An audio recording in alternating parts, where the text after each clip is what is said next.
Ticket घोषणा होते ही एक खबर आई कि भाई रमेश हांसदा की तबीयत खराब हो गई, आपको टीएमएच में भर्ती होना पड़ा। देखिए, टिकट नहीं मिलने का अंदेशा एक दिन पहले ही हमें हो चुका था। फिर भी एक अंतिम उम्मीद बची रहती है क्योंकि राजनीति में कभी भी कुछ भी हो सकता है। लेकिन जब टिकट घोषणा हो गया तो स्वाभाविक रूप से इतना दिन का मेहनत और बहुत टेंस होकर के, बहुत कंसंट्रेशन होकर के हम लोग काम कर रहे थे, तो स्ट्रेस तो बढ़ना ही था।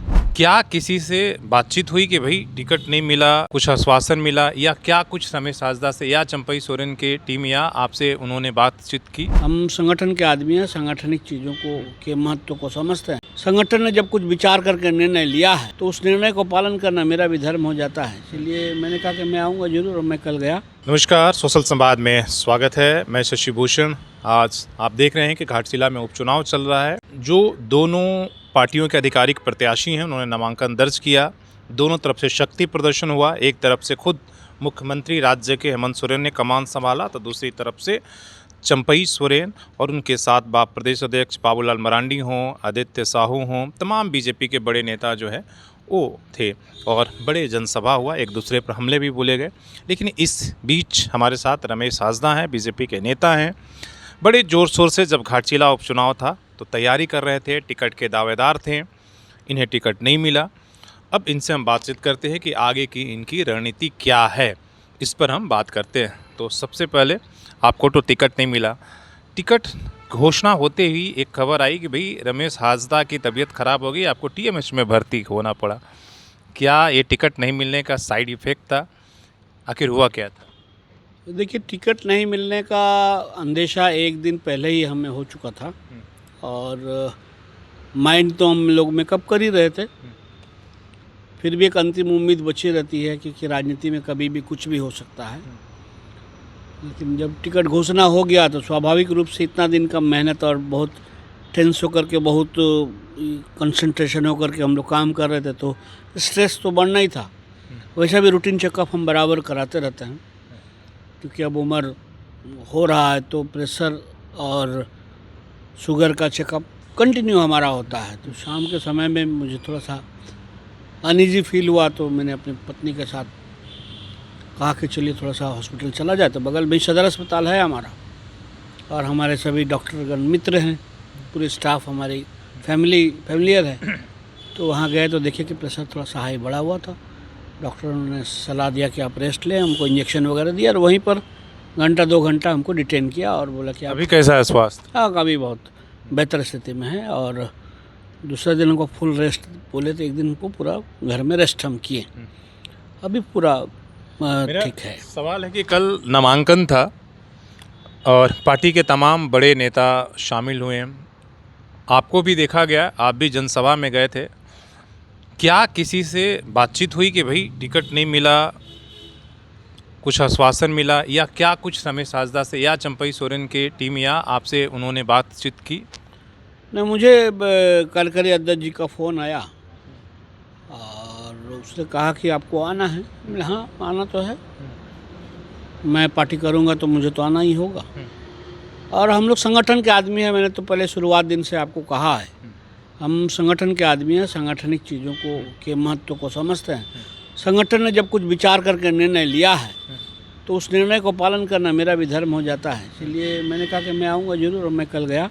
क्या तो चंपई सोरेन जी या बाबूलाल जो सोरेन है वहाँ पर बीजेपी के प्रत्याशी है, उनसे आपको समर्थन मांगा गया आपसे, या कुछ कहा गया या नहीं, या बातचीत कुछ नहीं?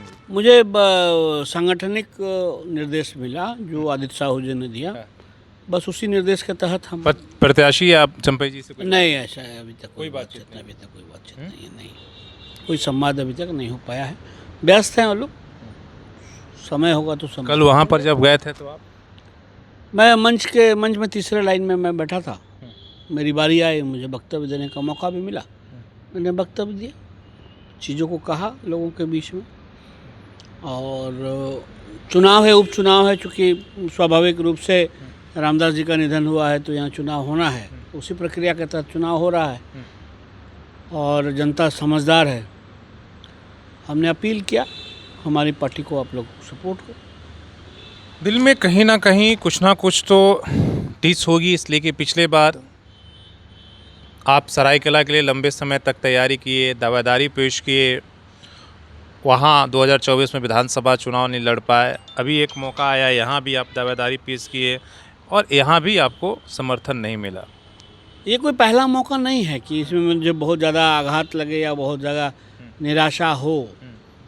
और ये मैं तो समझूंगा कि भारतीय जनता पार्टी में ये मेरा चौथा अटेम्प्ट था, चौथी बार ये मेरी टिकट कटी है। 2019 में पार्लियामेंट दुमका से मेरा नाम पैनल में गया था, 19 में नहीं लड़ पाया, 19 सरायकेला का विधानसभा में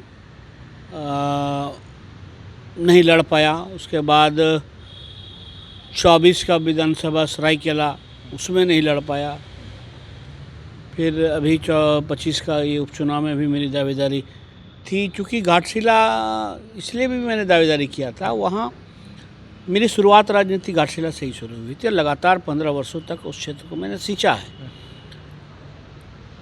और वो बेल्ट जो है प्योरली संथाल समुदायों की भरमार है। और मैंने संथाल समुदायों के लिए जिससे मुझे लोग जानते हैं, खास करके संथाली भाषा का आंदोलन हो, चाहे सिनेमा संथाली सिनेमा को एक लेवल तक आज जो भी दिखाई देता है वो हमारा देन है, चाहे संथाली भाषा को 8 शेड्यूल में शामिल करने की लड़ाई हो, पेशा का मामला हो, ट्राइबल इश्यूज़ को मैंने कई उठाए, इसलिए वो क्षेत्र मेरे लिए बहुत ही उपजाऊ क्षेत्र में मान सकता हूँ कि वो उनके सहयोग से मैं कई चीज़ों को आगे बढ़ाया हूँ। मैंने जब पदयात्रा भी शुरू किया था 2006 में, जब झारखंड मुक्ति मोर्चा में, तो वही फूलडुंगरी घाटशिला चौक से मैंने 2005 में हमने वहाँ शुरू किया था 29 अक्टूबर से, और चली थी 7 नवंबर तक। और इसलिए हमने वहाँ दावेदारी किया। और 14 के चुनाव में जब मैं जेएमएम से बीजेपी आया तो लक्ष्मण टुडू जी को जिताने मेरी महत्वपूर्ण भूमिका थी, तो हमें लगा कि हम बेहतर रिजल्ट दे सकते हैं, तो इसी बनिस्पत हमने इसी को लेकर के हमने दावेदारी की थी। अभी नॉमिनेशन में 4 दिन बचे हैं, क्या रणनीति है? रणनीति कुछ नहीं, मैं संगठन के साथ हूँ और रहूँगा। प्रचार करेंगे अपने प्रत्याशी के लिए? हमने कल तो मैं खुद से स्वयं का नामांकन सभा में गया। पार्टी जो भी हमने तो बार कहा पार्टी जो जिस तरह का आदेश निर्देश देगा उस हिसाब से रणनीति बनाएंगे। पार्टी मेरी जितने उपयोगिता समझती है उस हिसाब से मेरे से में काम लेंगे। अभी तक कोई जिम्मेदारी मिली क्या? अभी तक कोई जिम्मेदारी नहीं मिली है। कार्यकारी अध्यक्ष जी का निर्देश है कि आप अपने क्षेत्र में अपने लोगों के साथ रहो, बात करते रहो, लेकिन स्पेसिफिक कोई अभी समय है, प्रचार भी शुरू नहीं हुआ है, तो जैसे समय आएगा उस हिसाब से जिम्मेवारियाँ आपने बल्कि यदि मैं उस काबिल हूँगा तो हो सकता है। घाटशिला जाएंगे पूछा कि नहीं जाए? क्यों नहीं जाएंगे, एकदम जाएंगे जरूर जाएंगे, और अपना जो राजनीतिक धर्म है उसको निभाएंगे, एकदम श्योर। इस पर किंतु परंतु न कभी था। मैंने पिछले सरायकेला विधानसभा चुनाव गवाह है, आरंभिक दौर से ही चंपा जी के साथ किसी न किसी कारण से हम लोग का ये रहा है जेएमएम के वक्त से भी, लेकिन जब मुझे जिम्मेवारी दिया पार्टी ने तो हमने उनको जिताने में एड़ी चोटी एक्ट किया और बेहतर रिजल्ट हमने 22,000 से उनको जिताए थे। तो एक तो हमको जो जिम्मेवारी मिलेगी ईमानदारी से, जिम्मेदारी पूर्वक, तो मैं जिम्मेदारी को निभाऊंगा। नहीं मिलेगी तो फिर क्या करेंगे? नहीं मिलेगी तो अपना जो जिस स्तर से मैं कर सकता हूँ सबसे काम करूँगा, जो मेरा अपना जो क्षमता है सबसे काम करेंगे। चलिए, बहुत बहुत धन्यवाद आपको बातचीत करने के लिए। आपने